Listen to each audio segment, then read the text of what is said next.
నాతో పనిచేసే వారితో నేను కలిసిన వారితో చాలా సందర్భాల్లో పిచ్చాపాటి మాట్లాడుతూ ఉంటాను. ఒక కార్ ఎక్కినా, టాక్సీ కార్ ఎక్కినా, ఇలా లేదు ఏదన్నా షాపింగ్కి వెళ్ళినా జనంతో మాట్లాడడం నాకు అలవాటు. ఎందుకంటే వాళ్ళతో మాట్లాడేటప్పుడు అసలు రకరకాల భావాలు ఎలా ఉన్నాయి, సమాజంలో ధోరణులు ఎలా ఉన్నాయి, సమాజంలో అభిప్రాయాలు ఎలా ఫామ్ అవుతున్నాయి అనేది ఒక రకమైన పరిశోధన. అది ఈరోజు వీడియోలు రికార్డ్ చేసే ముందు మా కెమెరామెన్తో మాట్లాడుతున్నాను.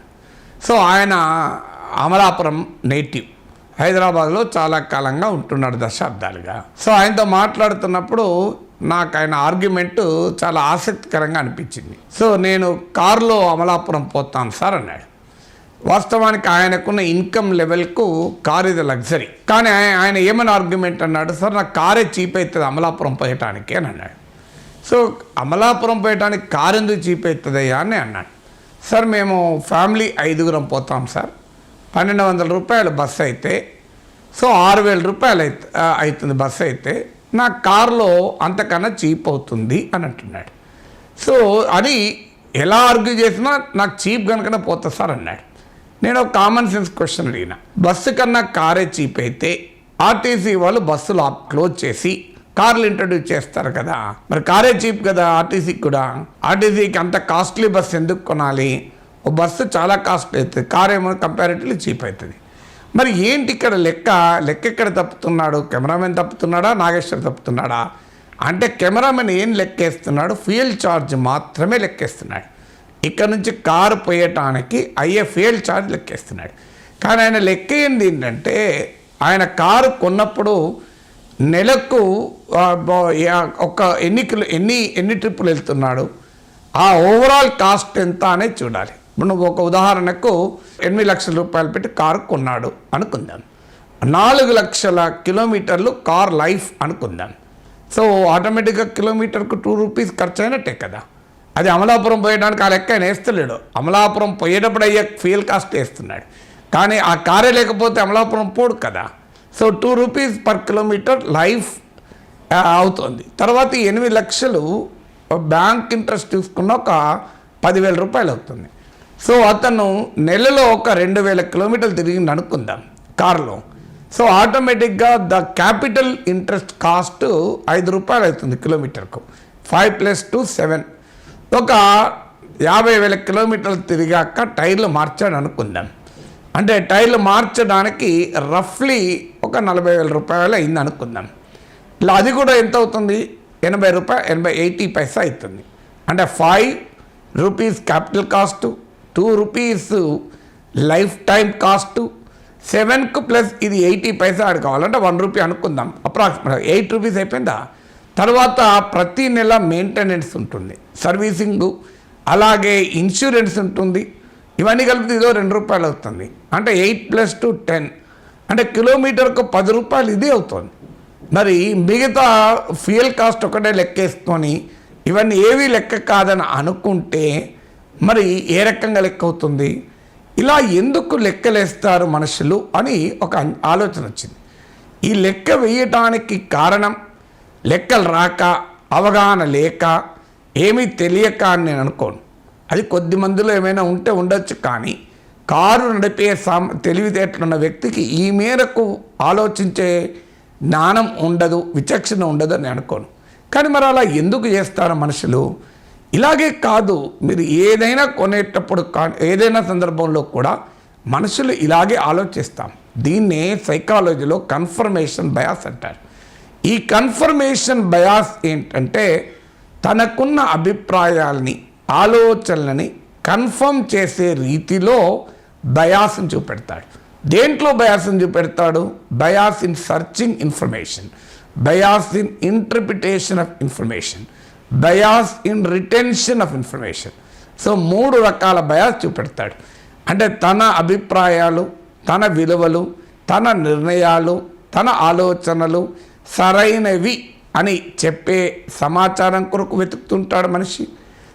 ఆ దొరికిన సమాచారాన్ని కూడా తనదే కరెక్టు అని సమర్థించుకోవడానికి ఉపయోగపడేలా విశ్లేషిస్తాడు, అలాగే గుర్తుంచుకుంటాడు. కమ్యూనికేషన్ థియరీలో దీన్ని selective exposure, selective perception and selective retention అంటారు.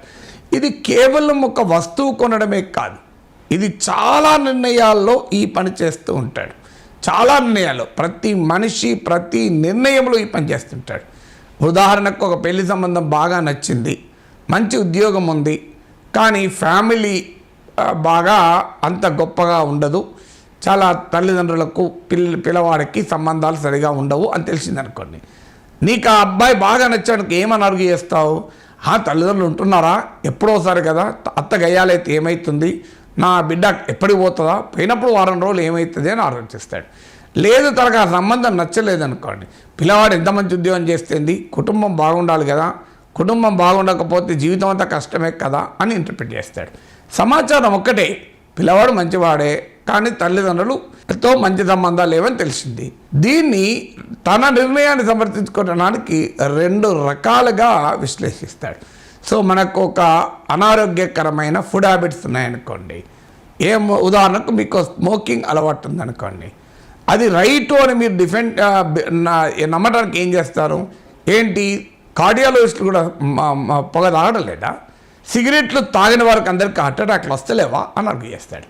సో అంతే, ఎప్పుడు కూడా మనిషి తన అభిప్రాయాన్ని, తన నిర్ణయాన్ని సమర్థించుకోవటానికి నిరంతరం ప్రయత్నిస్తాడు. ఇది ప్రతి మనిషిలోనూ ఈ కన్ఫర్మేషన్ బయాస్ ఉంటుంది.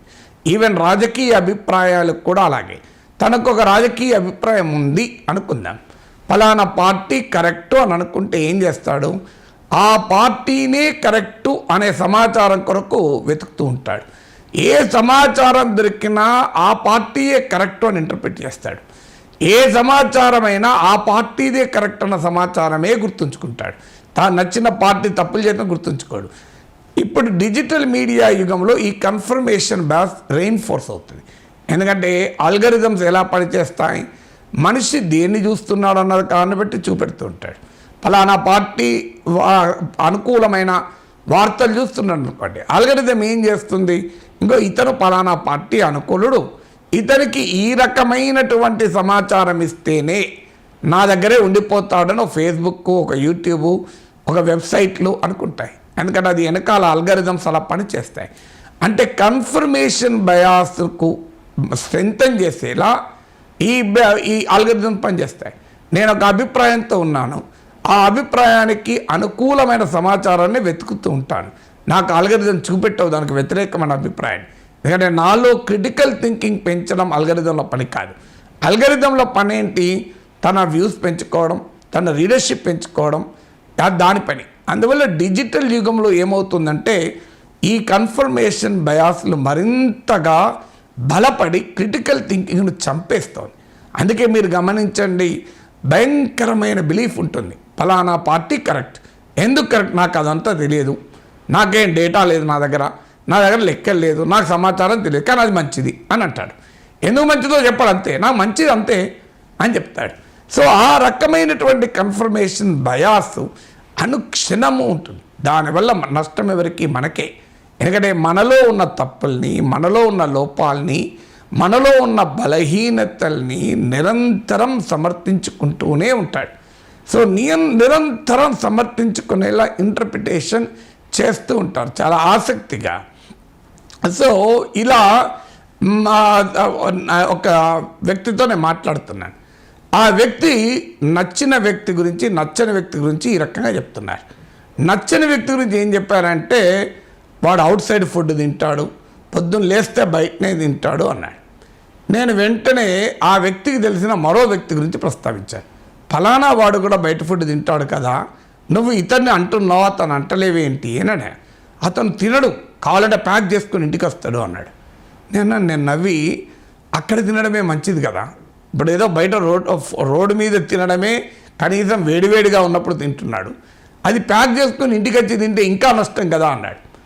కానీ అక్కడ కన్ఫర్మేషన్ బయాస్ ఎలా పనిచేసింది, తన నచ్చిన వ్యక్తి, నచ్చని వ్యక్తి ఇద్దరూ అవుట్ సైడ్ ఫుడ్ తింటున్నారు, ఇద్దరిది తప్పని చెప్పాలి, కానీ ఆ క్రిటికల్ థింకింగ్ ఉండదు. ఏం చేస్తారు, తనకు నచ్చిన వ్యక్తము ఆ పదార్థాన్ని, ఫుడ్ ఐటమ్ను ప్యాక్ చేసుకొచ్చి ఇంట్లో తింటే రైట్ అంటారు.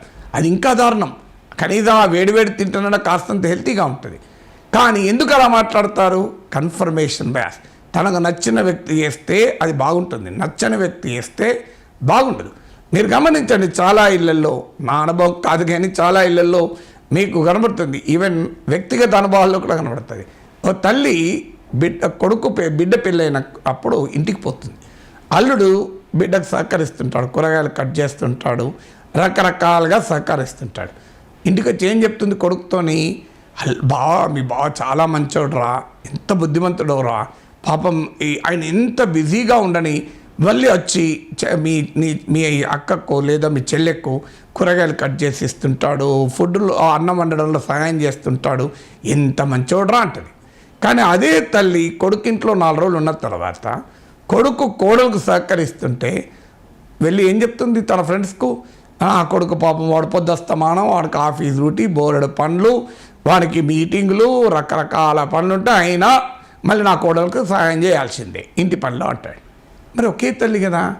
తల్లి అత్తగా ఉన్న రోల్లో ఉన్నప్పుడు ఒక రకంగా ఆలోచిస్తుంది, తల్లిగా ఉన్నప్పుడు ఇంకో రకంగా ఆలోచిస్తుంది. ఇది హ్యూమన్ నేచర్.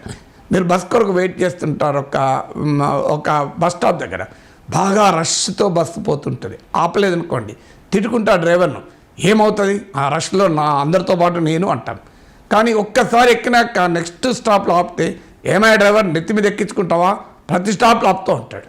సేమ్ మనిషి మరి, ఒకే మనిషి ఒకే సిచ్యువేషన్కి 2 రకాలుగా రియాక్ట్ అవుతాడు.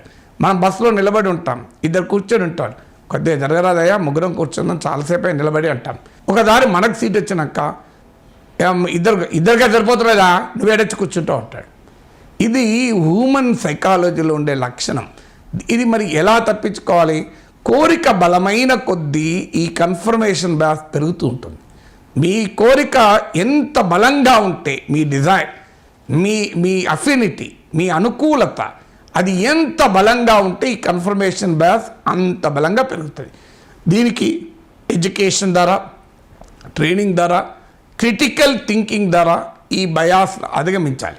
లేకపోతే ఏమైతుందంటే ఈ బయాస్తో ఎదుటి వాళ్ళని కూడా చూస్తారు.